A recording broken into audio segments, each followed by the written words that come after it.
नमस्ते। उत्तर बस्ती क्या होता है? ये उत्तर बस्ती आयुर्वेद का एक विशेष उपचार पद्धति है। आज इसी के बारे में हम जानने वाले हैं। मैं डॉक्टर गौरी मंदार बोरकर। आज हम इस वीडियो में उत्तर बस्ती के बारे में जानकारी लेंगे। ये उत्तर बस्ती होती क्या है? उत्तर इसका मतलब ऐसा है कि उत्तरेण दीयते इति बस्ती ही उत्तर बस्ती है। उत्तर मार्ग से जो दी जाती है उसको उत्तर बस्ती ऐसे कहते हैं। उत्तर मार्ग जो कहेंगे, ये दूसरा मार्ग कौन सा है को जो गुद बस्ती दिया जाता है, लेकिन जो मूत्र मार्ग से दिया जाता है उसको उत्तर बस्ती ऐसे कहते हैं। स्त्रियों के बारे में यही उत्तर बस्ती जो है वो स्पेसिफिकली गर्भाशय के अंदर यानी यूटेरस के अंदर यानी योनि मार्ग से दी जाती है और इसी के लिए इसको उत्तर बस्ती ऐसे कहा गया है।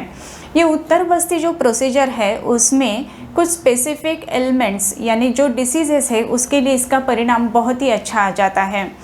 जैसे ये उत्तर बस्ती दिया जाता है उसके बारे में कैसे दिया जाता है, कौन कौन से एलिमेंट्स के लिए वो अच्छा रहता है, ये आज हम जानने वाले हैं। जो गर्भाशय यानी यूटेरस में जो बस्ती यानी उत्तर बस्ती दी जाती है उसके बारे में आज हम जानने वाले हैं। ये जो मॉडल हम देख रहे हैं ये है गर्भाशय। इसके 3 पार्ट्स रहते हैं, body of uterus, cervix and this is the vagina. इसमें ये दोनों बाजू हम देखते हैं जिसको फैलोपियन ट्यूब्स ऐसा बोला जाता है। इस फैलोपियन ट्यूब्स को ही नीचे इधर ओवरीज हम देख रहे हैं। इस ओवरीज में से फॉलिकल्स ग्रो होके मैच्योर होके फिर रप्चर हो जाते हैं। Those are pick up by this fimbrial end of the fallopian tubes. ये जो फैलोपियन ट्यूब से होके अंदर से ये जो मैच्योर एग रहता है वो अंदर चला आता है। उसी समय अगर कंसीव होता है, स्पर्म्स उधर आ जाते हैं तो कंसीव हो जाता है। ये नॉर्मल फिजियोलॉजी उसकी रहती है। कभी कभी इसी यूट्रस में अलग अलग कुछ डिसीजेस रहते हैं, जैसे इनफर्टिलिटी में बहुत बार ये उत्तर बस्ती यूज़ की जाती है। इनफर्टिलिटी के बारे में जब भी देखेंगे तो ये जो अंदर का अस्तर जिसको बोला जाता है एंडोमेट्रियम है, ये एंडोमेट्रियम थिकनेस अगर नहीं बढ़ रहा है तो कुछ स्पेसिफिक उत्तर बस्ती जो रहेंगे उससे इसका परिणाम बहुत ही अच्छी तरह से आ जाता है। कभी कभी इसमें फाइब्रॉइड्स रहते हैं, जैसे कि इधर हम देख रहे हैं। ये जो फाइब्रॉइड्स है उसके लिए भी उत्तर बस्ती काफ़ी अहमियत रखता है। इसी के बारे में और भी एक बात रहती है कि जो मेन इनफर्टिलिटी का कारण रहता है इसमें ये जो ट्यूब्स रहते हैं इसमें ब्लॉकेजेस हो जाते हैं। कभी ये यूट्रस के तरफ ब्लॉकेजेस रहते हैं, कभी फिमरियल एंड के तरफ ये ब्लॉकेजेस रहते हैं। ये ब्लॉकेजेस दूर करने के लिए भी इस उत्तर बस्ती का परिणाम बहुत ही अच्छा आ जाता है। किस कारण के लिए हम उत्तर बस्ती कर रहे हैं उसके अनुसार उसके जो मेडिसिन्स है वो अलग अलग दिए जाते हैं। जैसे कि फाइब्रॉइड में अलग मेडिसिन्स रहता है, ट्यूबल ब्लॉक में अलग मेडिसिन रहता है, या फिर ये एंडोमेट्रियल जो थिकनेस कम रहता है उसमें कुछ मेडिसिन स्पेसिफिक रहते हैं। इसमें और भी कुछ दिक्कतें रहती है, जैसे कि पॉलिप्स कहा जाता है। ये जो एंडोमेट्रियल पॉलिप्स है उसके कारण भी इनफर्टिलिटी होना ये भी बात रहती है, और ये जो पॉलिप्स रहते हैं उसके कारण बहुत ज़्यादा ब्लीडिंग होना या फिर इंटरमिटेंट ब्लीडिंग होना ये भी कारण उसके रहते हैं। ऐसे सब जो केसेस रहते हैं उसमें इस उत्तर बस्ती का परिणाम बहुत ही अच्छी तरह से आ जाता है। इस उत्तर बस्ती की प्रोसीजर कंडक्ट करने के लिए पहले पेशेंट जो है उसको यूरिनेट करने के लिए बोला जाता है, क्योंकि वो ब्लैडर जो रहेगा वो पूरा इवैक्यूएटेड ब्लैडर होना चाहिए इसके लिए। फिर जो पेशेंट ब्लैडर इवैक्यूएट करके यानी यूरिनेट करके फिर आ जाता है उसको पोजीशन दी जाती है, लिटाया जाता है। फिर ये जो पेशेंट है इसको डायरेक्टली ये उत्तर बस्ती नहीं होता है। ये जो है हमारे क्लिनिक में जब भी हम कंडक्ट करते हैं तो स्नेहन, स्वेदन, बस्ती और फिर उत्तर बस्ती, ये 4 क्रम से ये उत्तर बस्ती दी जाती है। ये उत्तर बस्ती जो है इसमें अगर हम देखेंगे कि कैसी देनी है तो इसमें पहले स्नेहन किया जाता है। जो लोअर बैक है या फिर लोअर एब्डोमेन है, थाइज है, उधर कुछ स्पेसिफिक ऑयल जो मेडिकेटेड रहते हैं, आयुर्वेदिक ऑयल्स रहते हैं, उससे पहले स्नेहन किया जाता है। फिर ये जो स्नेहन है उसके बाद में स्वेदन किया जाता है, जिसको फोमेंटेशन या फिर हॉट फोमेंटेशन हम कह सकते हैं। स्नेहन और स्वेदन ये होने के कारण शरीर में जो वात रहता है उसका शमन हो जाता है, वात की गति शरीर में प्राकृत हो जाती है। स्नेहन और स्वेदन करने से जो उत्तर बस्ती हम देंगे वो भी उसका कार्य जो है वो फैसिलिटेट हो जाता है। इसके लिए पहले स्नेहन और स्वेदन दिया जाता है। स्वेदन देते समय नाड़ी स्वेद रहता है या फिर कभी कभी बाष्प स्वेद जैसे बोलते हैं वैसे भी उसमें रहता है। सो ये स्नेहन स्वेदन होने के बाद में पहले गुद बस्ती यानी जो बस्ती दिया जाता है पेशेंट को, वो लेफ्ट लैटरल की ओर लेट के फिर ये बस्ती दिया जाता है। फिर ये बस्ती देने के बाद जो है ना वो ब्लैडर, जैसे हमने पहले पेशेंट को बोला है कि इवैक्यूएट करना चाहिए, वैसे ये बस्ती देने के बाद रेक्टम जो है या फिर मोशन को जाने के लिए हम पेशेंट्स को बोलते हैं। सो पेशेंट्स मोशन को जाके आता है। तो ये बेसिकली कैसा रहता है ना कि यूट्रस जो है उसके आगे यूरिनरी ब्लैडर है, यूट्रस के पीछे जो है वो रेक्टम है जिसमें फीकल मटेरियल लोडेड रहता है।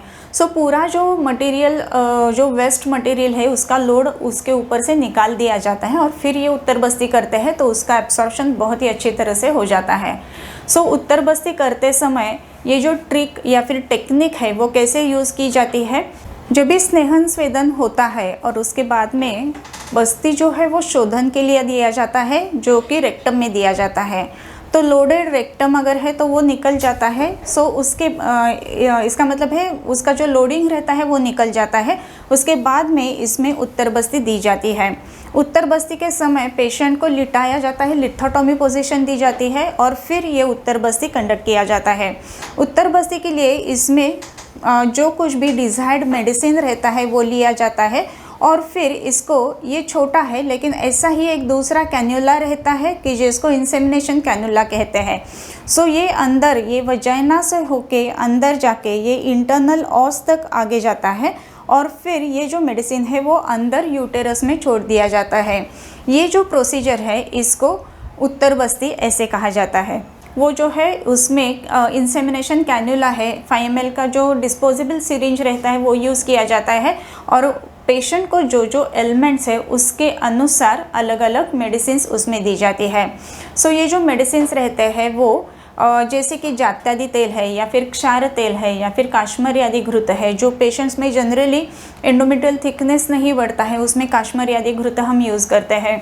जो पेशेंट्स में जनरली ब्लॉकेजेस रहते हैं उसमें व्यत्यासात यानी अल्टरनेट डे में क्षार तेल और फलघृत इसका उत्तर बस्ती दिया जाता है। कुछ पेशेंट्स ऐसे रहते हैं कि जिनमें यूटेराइन फाइब्रॉइड्स रहते हैं, ऐसे केसेस में भूनिम्बादि तेल या फिर जात्यादि तेल इसका भी इस्तेमाल किया जाता है। एंडोमेट्रियल पॉलिप्स जब भी रहता है तो इसमें पेशेंट को जनरली दिक्कतें ऐसी रहती है कि बीच बीच में यानी इंटरमिटेंट ब्लीडिंग रहता है और फिर कभी कभी ऐसा रहता है कि कंटिन्यूसली ब्लीडिंग 15-20 डेज तक चलता है। सो ऐसे जो केसेस रहते हैं उसमें पद्मकादि तेल वगैरह यूज़ किया जाता है। सो ये पेशेंट के ऊपर, पेशेंट को जो तकलीफ़ है उसके ऊपर डिपेंड करेगा कि कौन से मेडिसिन से किया जाता है। ये जो डॉक्टर्स रहते हैं, आयुर्वेदिक डॉक्टर्स रहते हैं, वो डिसीजन ले देते हैं कि कौन से उसको ऑयल से, कौन से उसको घी, मेडिकेटेड घी से उत्तर बस्ती करना है। उत्तर बस्ती करने के बाद में जो प्रोसीजर या फिर जो परिचर्या ओबे करनी रहती है उसमें पेशेंट को 20 to 25 मिनट्स तक पूरा लिटाया ही जाता है। इमीडिएटली आफ्टर उत्तर बस्ती उठ के जाना नहीं है। उसके बाद में एक बात हमेशा ध्यान में रखना चाहिए कि जब भी उत्तर बस्ती पूरा हो जाता है तो एक टैम्पून अंदर रख दिया जाता है कि जो सोक्ड ऑयल से रहता है। कुछ स्पेसिफिक मेडिकेटेड ऑयल्स रहते हैं उससे सोक करके वो टैम्पून्स अंदर यानी वजाइना में रख दिया जाता है। उसका टेल जो बाहर रहता है वो निकाल कर देना चाहिए आफ्टर 1 आवर, यानी उत्तर बस्ती हो जाता है तो उसके 1 घंटे के बाद ये टैम्पून जो है वो आपको निकालना रहता है। सो ये पूरा जो प्रोसीजर है ये पूरा होने में लगभग 1.5 घंटा यानी 1.5 आवर इतना लगता है। सो ये सब जो प्रोसीजर रहते हैं उसके फ़ायदे क्या है वो भी आज हम जानेंगे। सो उत्तर बस्ती के जैसे कि मैंने अभी कहा कि एंडोमेट्रियल पॉलिप है या फिर ट्यूबल ब्लॉकेजेस है या फिर यूटेरिन फाइब्रॉइड्स है या पेशेंट को इनफर्टिलिटी जिस कारण से है, ये दूर करने के लिए इसका परिणाम बहुत ही अच्छी तरह से आ जाता है। ये कब किया जाता है वो भी आज हम देखेंगे। सो उत्तर बस्ती जो है वो specific days of the menses में किया जाता है। जो डे 1 यानी जब भी पीरियड्स चालू हो जाते हैं उसके बाद में जनरली पीरियड जो है वो 4th डे को रुक जाते हैं। सो 4th डे रुक जाते हैं, तो उसके बाद में यानी पूरा 24 आवर्स ब्लीडिंग नहीं है तो नेक्स्ट डे उत्तर बस्ती किया जाता है। सो उत्तर बस्ती का प्रोसीजर है वो नॉर्मली 3 डेज़ या फिर 5 डेज़ तक चलता है। सो एवरी डे 1.5 आवर इतना आपको समय देना चाहिए उसके लिए। सो ये 5 दिन वगैरह चलेगा। फिर ये जैसे कि 6th 7th 8th 9th 10th ये दिन में पीरियड्स के जो रहते हैं उसमें उत्तर बस्ती दिया जाता है। जनरली उत्तर बस्ती का एक सिटिंग 1 महीने में ऐसे 5 बार हुआ तो नेक्स्ट मंथ और नेक्स्ट मंथ ऐसे 3 साइकिल्स में जनरली उत्तर बस्ती ये दिया जाता है। ये उत्तर बस्ती के जो परिणाम शरीर के ऊपर आते हैं, यूट्रस के ऊपर आते हैं, उसमें ऋतु, क्षेत्र, अंबु और बीज ये जो 4 फैक्टर्स हैं जो फर्टिलिटी के लिए कारणीभूत रहते हैं। सो ऋतु अच्छा होना चाहिए, क्षेत्र अच्छा होना चाहिए। क्षेत्र जो है इसी में ये स्थानिक क्षेत्र ये गर्भाशय या फिर यूटेरस है। सो ये स्थानिक क्षेत्र को बल देने के लिए, यूटेरस को बल देने के लिए उसके जो एलिमेंट्स है, जो ब्लॉकेजेस है या फिर जो पॉलिप्स है उसको ठीक करने के लिए ये उत्तर बस्ती दिया जाता है। उत्तर बस्ती देने के बाद इमीडिएटली पेशेंट को क्या क्या करना है, सो उसमें उसको बहुत ज़्यादा ट्रैवल नहीं करना है। फिर उत्तर बस्ती होने के बाद पेशेंट को बहुत ज़्यादा भागदौड़ नहीं करना है, या फिर इमीडिएटली आफ्टर उत्तर बस्ती उसको बहुत ज़्यादा ट्रैवल करना या फिर जिसके कारण शरीर में ज़्यादा थकान महसूस हो ऐसे काम करना, ये बातें नहीं करनी है। पेशेंट को जितना हो सके उतना रेस्ट लेना ज़रूरी रहता है। इसका मतलब ऐसा नहीं है कि आपको पूरा ऑफिस से रेस्ट लेके छुट्टी लेके घर पर रहना पड़ेगा, लेकिन आपको उत्तर बस्ती होने के बाद के जो 2-3 घंटे हैं उस समय आपको रेस्ट करना है। सो ये सब अगर उत्तर बस्ती का procedure, pre procedure, main procedure और पोस्ट प्रोसीजरल जो चेंजेस या फिर जो परिचर्या है वो अगर अच्छी तरह से फॉलो होती है तो उत्तर बस्ती के जो रिजल्ट्स है, परिणाम है वो अच्छे ही आते हैं। नमस्ते।